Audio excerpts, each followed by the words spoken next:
So there's a little bit of like, I want to set the record straight. I want to get this right because I see this mangled so often, and a little bit of like, this is my life, and a little bit of this is an interesting place. But I needed to bend over backwards to make it not that school.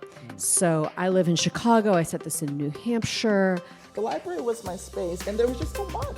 To the Harbor Grace excursion with the boys to have a time.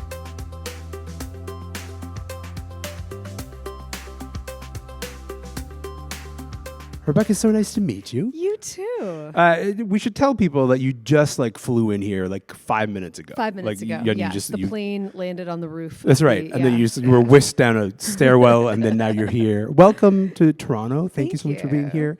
I've been looking forward to this for so long, particularly to tell you how much I love Bodhi. How much I love the character in this book. I have some questions for you. And I was trying to think about what I love about Bodhi so much, why I'm so obsessed with her. And I think my starting point here is Bodhi loves her job. I was like, oh my God, someone who loves their job. Representation matters, you know? I think that That's a thing. There's something about the way that we weave work into novels, where it's like the job is like a thing that is outside of you, that is, it's got to be drudgery, and then everything else happens outside of that. Yeah. Not for Bodhi. No, I'm with you on that. I really don't. It's not any individual novel, but I don't love the preponderance of novels where, work is like blah, blah, blah, cubicle, paperwork, blah, blah, blah. Anyway, here's the story. And like there's so much opportunity. We tend to like characters who are good at something too. I think that's why we put up with, Don Draper, or like Tony Soprano. They're effective, yeah. Right? Tony Soprano's good at his job, as much as we might hate, Is that an endorsement of Tony Soprano? Well, the work ethic on this guy, unbelievable. It's true. Right? Well, and I think that's it's something that I talk about a lot, that I kind of hang on to a lot with books that I read, student work, etc. Just like our work, for better or worse, can be a huge part of us. Are we neglecting that? Is that something to write about? It can be. All right, so we should tell people what Bodhi does for a living. She hosts a podcast. How fun is that? She hosts a podcast. It's called Starlit Fever. Why don't you tell people what Starlit Fever is? Because my feeling is it's a bit of wish fulfillment on your part. Oh, I feel like you want to definitely. host this show. It's not that I want to host; I want to listen to it. Okay. It's the show I want to listen to. Go on. But she has she's a film historian. She's taught film history, and she has a podcast about the history of women in film, specifically early 20th century studio system Hollywood. Women kind of chewed up and spat up by the studio system, and that that kind of to use a film term, that's a little bit of the MacGuffin that gets her into the story. Like that podcasting gets her invited back to her old high school, et cetera, et cetera. But it was also for me, I think for me, when I choose an occupation for a character, I'm thinking of the lenses through which they view the world. And this is a character where she has learned to, or she already did, view the world through lenses of, thinking about systems and the ways they use people, thinking about who is not served by the systems we've built, thinking about the stories that we think we know, but when we dig deeper, there's another story. And so she is already that kind of thinker because of her job. And then given what the plot of the book is, that on the one hand preps her for the kind of thinking she needs to do. On the other hand, there's the irony of everything she's missed over the years, despite being that kind of thinker, the things she's still been a little bit oblivious to. Small bit of a, I guess, origin point question here, and you don't have to answer this with a camera here. Is she based on You're Wrong About, the podcast? Oh, no, I love You're Wrong About. I love it, but no. And I think I probably didn't discover You're Wrong About until I was pretty deep in the writing of this, so I can't say that. Some people have asked, too, about You Must Remember This, which is a Hollywood history podcast that I do enjoy, but not that host, not that podcast. But yeah, so it's somewhere in that range, basically. Given that I am someone who listens to both of those, I would absolutely listen to this fake podcast that I completely made up. Yes. Amazing. Okay, so now we got to talk about Granby. Yeah. So the MacGuffin of the story, yes, is Bodhi's got to go back to Granby. This is her old high school. It's a boarding school. Rebecca, you went to a boarding school. Kinda. Is this your school? No. Okay.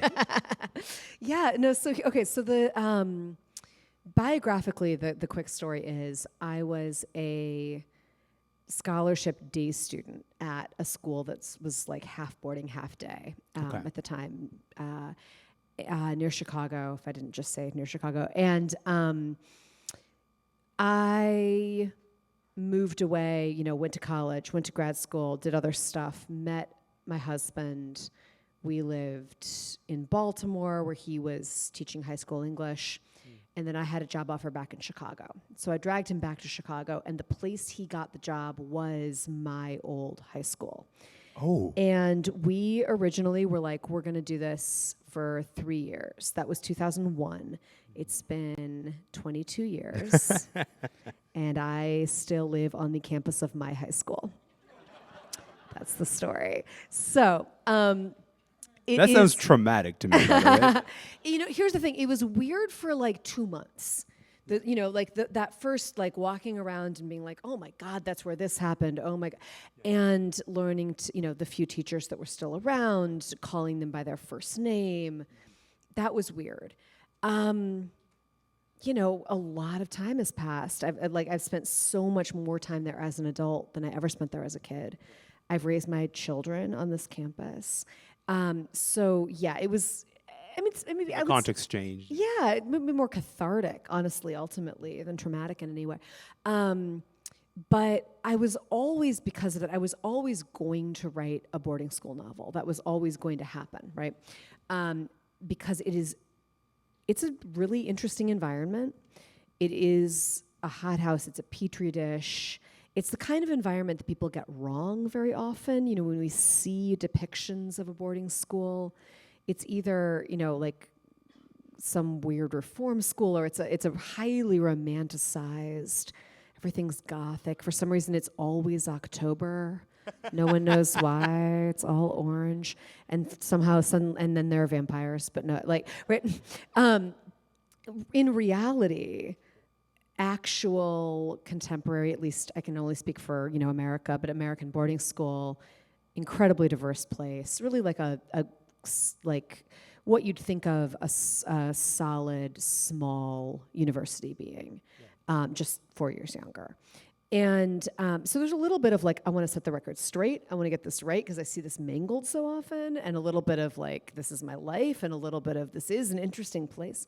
But I needed to bend over backwards to make it not that school. So I live in Chicago. I set this in New Hampshire.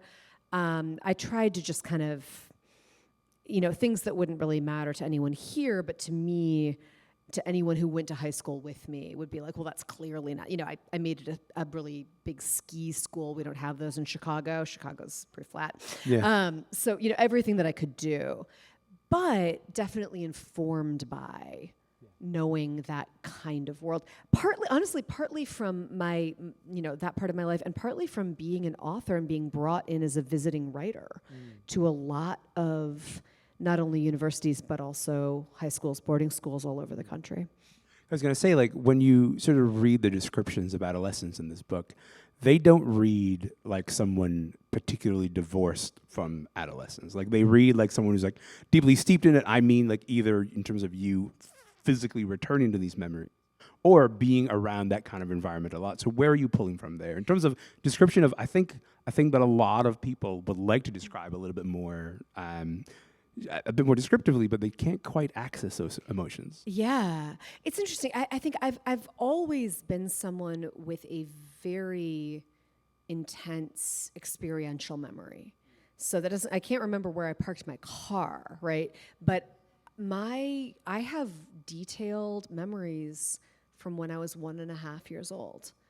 And yeah, I know it's weird, right? 1.5, 2.5, right. Different people's memories just kind of pick up at different times. Different people's memories are, we have different levels of detail for different periods of our life. And my work has always been interested in memory and the passage of time. I feel like just thematically across all of my work that's there. Maybe because I'm a person with just a very, very strong sense of memory. It's funny because I think the thing people leap to when they realize I live on this campus is, oh, you must, be in contact with these students. I have nothing to do with them. I don't teach there. So we live in an apartment that is attached by one door to a dormitory of 40 teenage girls. That is a thing. And my oldest... Oh my God. I know, right? They're usually pretty quiet because they put the quiet kids next to the faculty apartments. So they'll take the really shy kids. I think they're quiet because the faculty's next door. But anyway, yes. Yeah, it may be. It goes both ways. And my oldest child is now a freshman. So that now we're, But other than the fact that, they used to be our babysitters way back, other than that, they don't know who I am. I really don't know these kids. I don't teach there. I don't work there. I don't really interact with them at all. I go out this other door, I get in my car, I leave, I see them playing basketball, awesome, and I go, right? So it's not like that. But there is, I've had very different experiences, like for college, for my university, it was, I graduated, I was away forever. And 15 years later, I go back and go, oh my God, I forgot that was over here. I forgot that. What the, right? For high school, I haven't had that distance. There's. You live at your high school. I literally, yes. I know everything that's going on. There was very little remove. So yeah, it's going to come into play. So I guess let's talk a little bit about memory and how it works in this book. So we should talk a bit about the plot. Bodhi is invited back to the school to teach for a couple of weeks film and podcasting because she loves her job and that's awesome, first of all. And then while there, we start talking about the fact that her roommate, when she was at boarding school, Talia, she was murdered. Right. And she was murdered. And Omar, who worked at the school, now is serving 25 years. He's a black man serving 25 years in prison for her murder. And then she realizes through this plot that she actually has evidence to set him free. Yeah, right? Potentially. Right. But the thing that kept on really being kind of coming up as I was reading this book is I kept on tussling with whether she's a reliable narrator or not. And particularly, what I found really interesting is I kept on being like, this doesn't sound particularly reliable. And then I would have this moment where I go, no, that's how my memory works too. Yeah. Yeah. She's remembering things kind of in these like little fragments. She's questioning herself regularly, which is to say she's the most reliable person in the entire book. Thank you. Of course. Yes. No, this is what I've been saying. So this is, right. You have to make a decision about this, right, as an author. How honest is this person with themselves? And then how honest are they with whoever they're talking to, whether that's us in general or in this case, a very specific audience that we might talk about later. I made the decision that she's never going to lie. She's always going to be painfully honest, but so painfully honest that we're going to doubt her. Because unlike someone who's saying, this is definitely the way it happened, trust me, she's constantly going, I think it was like this. Wait, maybe it was like this. Oh my God, here's this thing I forgot. Am I making it up? And that is as honest as she can be, right? But that level of honesty is, of course, going to, I know as the author, right, for the reader, raise these questions, right, where if she had kind of, if I, as the author, had kind of bluffed, like, of course, memory is incredibly reliable. you might have on the surface had more confidence in her, but that's not the way memory actually works. And I have some real pet peeves about the way memory works in fiction. I like this idea that, we're reading a novel and someone is like making pasta and they have a memory, and the memory is like 13 pages of fully detailed chronological history of everything that happened in 1952. Yeah. Like the weather. Yes, right. And she scratched her right ear, and like nobody's like memory does not work that way. It's not that accurate. It's not that linear. It's not that reliable. You don't get snapped out of it by a barking dog in the distance. Oh my God! Yes. What the fuck is that? No, you have to get right. You have to get snapped out at the end because and here's what it is. People are borrowing that from film. I really think this. It's one thing like Proust, whatever. Proust can get away with it. He's Proust, right? But I feel like Proust and film, that's the exceptions we're making. Right. Yeah. No, in film, to have a memory in film, you gotta do like bloop, and then you're back, right? And you see it because that's how film works. There's no reason that fiction needs to work that way, and fiction didn't work that way outside of Proust until 20th century filmic convention comes into fiction. And we have, first of all, full-on memory, and then you have to have an exit strategy, which you don't need in fiction. You don't need that, but you need it in film. And you have to have someone be like, hey, wake up from your memory. Come on, back to the present. And then we switch back into, whatever lens we were using. There's no reason to do that for fiction because that is not how memory works. When I sort of clued into the fact that that's how my memory works too, I started trusting Bodhi a little bit more. It sort of changed my relationship with her because at first I was like, well, who changes their story this many times? And I was like, oh, me. Right. I do this every day, 75 times a day. Yeah. So that was something that was relieving. You mentioned that she made a decision not to lie in front of anybody, and then that change, but it sort of gets amped up when there's a different audience. The central question of the book that seems to be recurring all the time is who owns a story, who gets to tell that story. Yeah. And as I was reading this book, I was thinking about Serial. Yeah. So thinking about you guys lived through 2016, right? You were there. It invented podcasts, right? Like that's the one. There's something to me that was sort of like really reminiscent of the ways that people got invested in Serial as a metaphor, but also the way that they got invested in as like, oh, this is like a real life thing that happened to a real person. People tweeting like hashtag free Adnan. Like, what is that? That's a strange kind of relationship to have to a crime, to a thing that happened to a person. Yeah. So how did you sort of navigate this question of who owns this story? Right. I mean, I think, you set out on a book, at least for me, I don't set out with theme in mind. I just set out with plot. I'm just going to tell a story. And you start over the years that you're working on a book, you start to recognize your own themes. And this question of who owns the story, that just, you start to go, oh my God, I think that's what I'm writing about. Like, and it's not that I'm making a statement about it. It ultimately, if it really is going to be a theme, it's probably something that contains contradiction. It's probably something that is really messy, if it's worthy of being a theme. And it was incredibly messy in this book. There's, I think those questions exist very much in the real world, which is how they end up in the book. That question of how do, we think we know the story, what's the real story?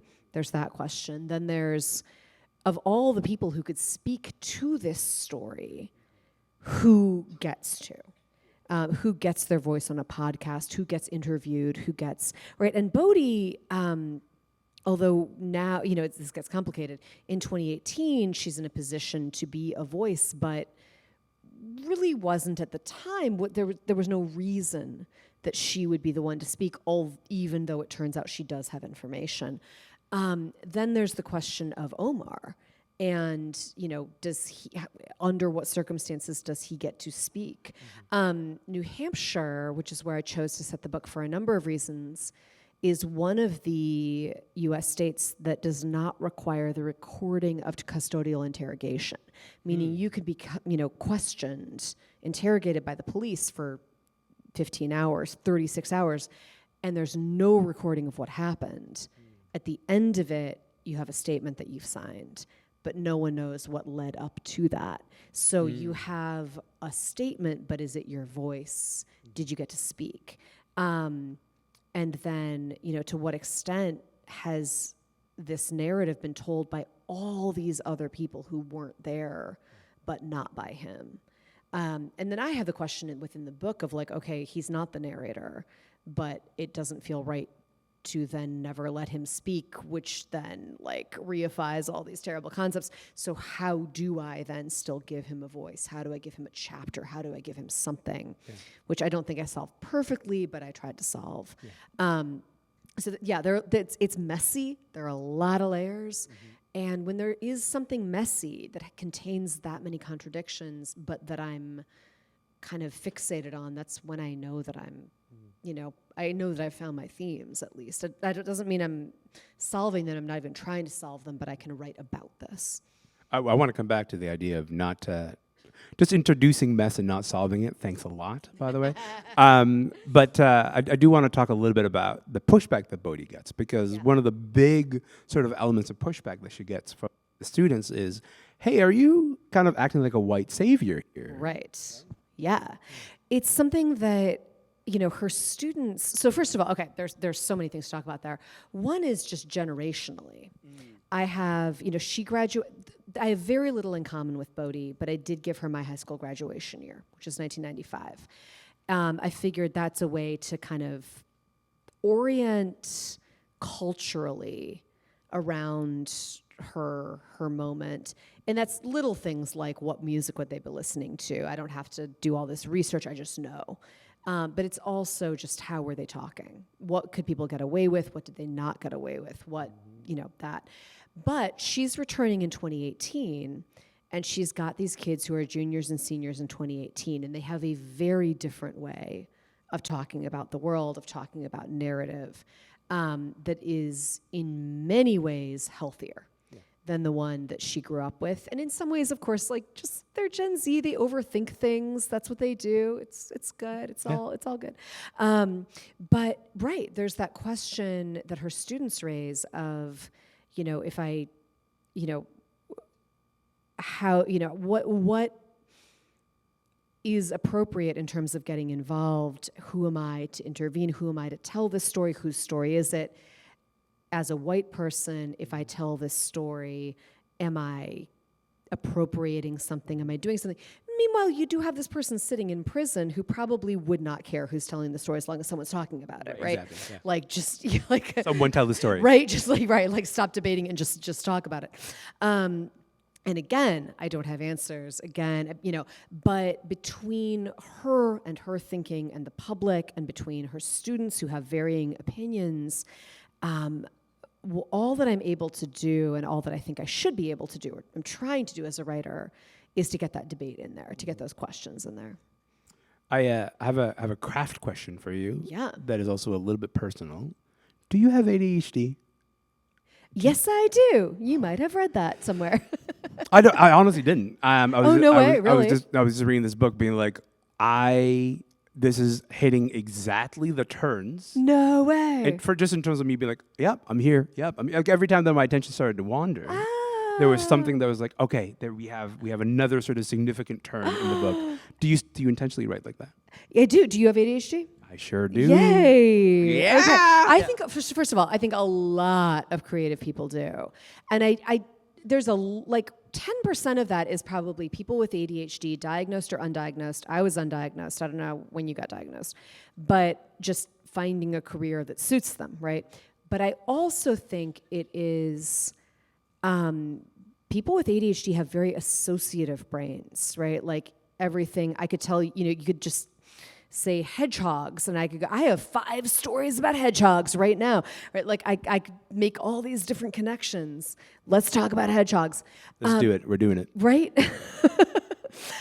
So I think it's the kind of brain that is very creative, right? But yeah, I'm easily bored. I try to cultivate my attention span in various ways, but I just, on the base level, I am really easily bored, and I live in fear just very innately as a writer of boring people. And I think the gift, there's a lot of bad stuff about ADHD. There are quite a few gifts that go with it. Yeah. One of them is hyperfocus. That's an amazing thing. But another is, I think, the instinct to know when people would be bored. Right? To just be like, this is getting a little slow and we're going to go over that's here. what this book got perfectly. There was no moment where it was like, oh, my attention is wandering and I'm going to leave this book. And I absolutely, I don't finish books. I'm not one of those people who are like, I'm a completist.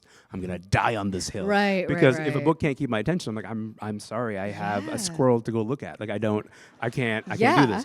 But there was something about the reading of this book that sort of perfectly anticipated every time that my attention started to just kind of go a little bit. That makes me Where do you get that from?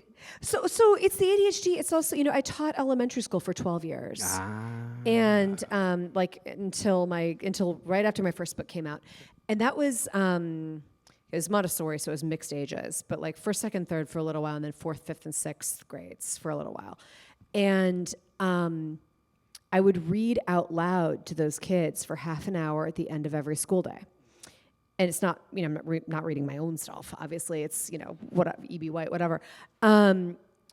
They would give immediate physical feedback when they were bored. Right? Like they are like rolling on the floor. They're getting the craft scissors. They're cutting their pants. They're whatever.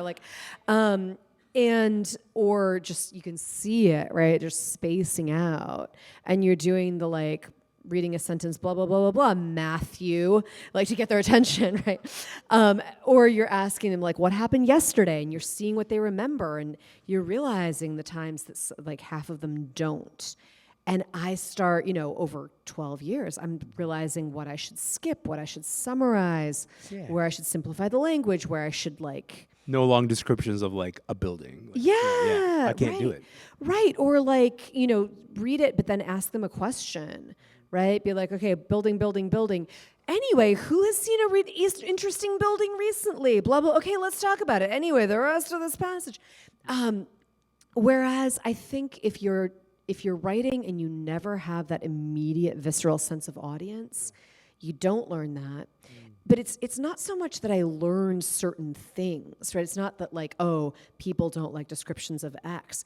It's more an internalization of the idea that there is an audience that could and will get bored, right? That's just there, very real for me, in a way that I think, hopefully I would have figured out anyway, but I know 12 years that would accelerate the learning a little of bit. Reading aloud for half an hour every school day to children who will let you know when they are bored. Yeah. That was my MFA. I don't have an MFA. That was my MFA. That's amazing. You mentioned mess earlier. I want to get back into some messy stuff, if you don't mind. One aspect of the novel is we got to talk about Jerome. Yeah. Bodhi's ex-husband. He's in his 30s. He dated a young woman. He's okay. He's trying not to get canceled on Twitter. Yeah. He's being canceled on Twitter because she sort of put on this performance art piece that is trying to call him out on this. It's a little uncomfortable because as I was reading it, I was like, okay, I understand the power dynamics here, but I feel like this isn't a bad case. Yeah. But what I'm trying to say is, why did you do this to me? I was like, am I taking Jerome's side? I don't want to get canceled with him. Anyway, yes. Right? Yeah. Why? I sit down to write this book. I've been thinking about this book for years, but I sit down to write it in early 2019. And it's still, I think Me Too starts in 2017. I'm setting the book in 2018. So it's still very much on my mind. The air, yeah. And there were so many, for Me Too, early Me Too, there were a lot of surprises for me. One was just the fact that it stuck, because I thought it was going to be 2 days of this hashtag. I did not realize it was going to be this major cultural change. That was whoa, we're doing this. Okay, we're doing this. Oh my God. Yeah. So that's one thing. Another thing was very interesting to me, the way we were looking back, not only at like the Harvey Weinsteins of the world or of our lives, but at these little things, right? I'm starting to look back on high school and be like, yeah, this one kid in the hallway who just kept, the things that we pretended we were okay with at the time, that it turns out not only were we not okay with, but it turns out no one else was okay with them either, right? And I was pretending to be okay because I thought everyone else was okay, but they weren't. We're all having this conversation together, right? So that's happening. But then also, there are the moments for so many of us where something kind of, someone gets called out and we're like, whoa, but that's different. Like, I don't want to, I'm not going to be the one to like come out and say that. I'm just going to talk to a friend about it. I'm not going to say this on Twitter, but like, and I think I'll say, the one thing I'll say publicly, Aziz Ansari, I think was that case for a lot of us. This was the story came out. And yeah, it was like, this sounds that's like a different thing than Harvey Weinstein. That's it, right? Yeah. It's like, that sounds like a bad date. It sounds uncomfortable. It sounds maybe problematic, but God, are we putting this together? And, you can fall on any point along that spectrum, but for so many people, that was the like, wait. And then that was happening in the literary world and in the art world and in other worlds that I was, tuned into in the following years in strange ways, right? It was like, wait a second, two people who were both adults, but there was a 15-year age gap between them and they dated, and now we're saying that's predatory. Right? So those, and again, it's not that it's not like I have a thesis statement on this. Just, oh my God, this is messy. And basically, what I didn't want in writing this book about someone looking back and really holding people accountable, this is what she's doing. She's looking back on the 90s. She's looking back on adolescence, holding adults and her peers accountable. I didn't want it to just be that. I didn't want it to just be, and you all did a bad job, shame on you. Right. It's not a polemic in that way. That's it. Right. You want that complexity, and to give her ex kind of one of the, a really genuinely complicated situation, and one that she, and readers might feel differently, but that she, Bodhi, the character, comes down on the side of, no, that's different. That's not a problem. That needed to be in the book for me to make it, to give it that three-dimensionality. Of course, like the counter argument that people have been making in defense of saying, you know what, these age gap relationships are a problem, is introduce the idea of power dynamics, right? Yeah. So like, wow, the power dynamics, there's not quite the same power dynamic between those two people. And that's true. And I guess like the thing that it invites me to think about is, so I have a 6-year-old kid. Okay. And the thing that preoccupies me at all times is, in like 20 years, what is going to be her "what the fuck, Dad" moment? Yeah. I don't know what that is. Right. Because there's a kind of a moral clarity to being young, in a sense, where you go, these old people are crazy. Yeah. And then as you kind of get like a little bit older, you go, oh, the world is much grayer than it is. Yeah. And so I'm trying to think of the thing that I have some kind of moral certainty about now, that my kid in 25 years is going to be like, what the fuck were you guys thinking? Yeah. And I don't know what that is. No, we can't. No, and there was like a TikTok the other day that I don't even watch TikTok. I watch TikTok when it comes into my Instagram feed, like the 45-year-old I am. Sure. But it was basically like, it was like someone of our generation 25 years from now being really, really awkward when her daughter is clearly dating a robot, but like she's saying all the wrong things, and her daughter's like, oh my God, Mom, stop. And she's like, so how do you get your hydration? And it's like really, really inappropriate in that context. I was incredible. I love this. This is exactly it, right? No, we don't know. And this is, I think that's that. Moral certitude cracks me up, right? Sure. It's just, it's like, oh, that is so cute that Yeah. you think you have everything figured out. That is Yeah. adorable. Well, it comes from a sense of like, I've been there, you know? Yeah. I know what that feels like. Yeah. Well, and also, I mean, it also comes, yeah, right. I mean, yeah, I definitely, right. We, everyone when they're 20 is very certain of the way the world works. And they're right, because that's the way the world works that year, right? That's a troubling realization, but absolutely 100% true. Yeah. I was given the 10-minute sign maybe 15 minutes ago. I don't think it was actually that much time. So let me just ask you one last question, then we'll open up Yeah. to the floor. And my question is about endings. Yes. I will ask about the ending of this book, but I want to ask it in this way. I am a devout follower of your Substack. Yay! You've been writing about endings and have been. how hard endings are to come by. And they're really hard to just kind of deliver something satisfying, deliver something that feels like it resolves the question of the book. And then yet you don't give us a moment Yeah. in this book where we go, that's the person. Yeah. They did it. And they feel, you know? It depends. It depends how you read it. I mean, I would say that I think that by the end of the book, you know with 97.2% certainty Yes. Oh, who yeah. did it, right? But it's not But- resolved. Right. That's- There's no Perry Mason moment. There's no one No. breaking down on the stand going, "Okay, I did it, and here's why." And I'm There's so no- mad about it, Rebecca. Yeah, That's, yeah. I mean, so here's the thing. I mean, I think that I did want to give enough closure that a reader could really, pretty much be like, okay, I get it. I get what happened. And I know I don't know everything about it, but I know who did it. I think I know why. I think I know where. I think I know how. That's real life. That's really, the deeper I got into the nuances of the New Hampshire legal system, very specifically, and I don't live in New Hampshire. I've never lived in New Hampshire, but state by state in the U.S., right? Very different laws. I worked really closely with a woman who'd been a public defender in New Hampshire, just on what's feasible, what's probable, what's realistic. Yeah. We get so many tidy endings in the media, whether it is true crime or fictional crime, to stories about incarceration, murder, et cetera, right?